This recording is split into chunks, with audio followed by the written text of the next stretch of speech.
Sa mundo ng ating paglalakbay, may kanya-kanyang estado na ating tinatahak.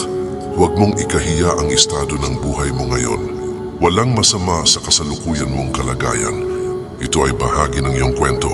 Ang mahalaga, wala kang tinatapakang tao.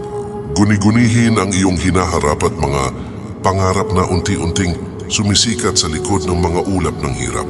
Minsan, ang paggawa ng hakbang ay nagmumula sa pagiging komportable sa ating kalagayan.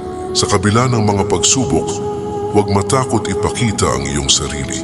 Ang kahalagahan ay hindi nasusukat sa yaman, kundi sa tibay ng puso at sa mga aral na natutunan. Sa bawat hakbang na iyong tinatahak, dala mo ang mga pangarap at pag-asa.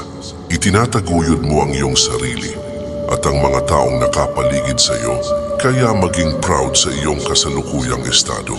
Kung mahal mo ang Panginoon at hindi ka nahiya sa Kanya, maglaan ng 1 minuto upang ipadala ang salitang ito sa taong nais mong pagpalain ng Diyos.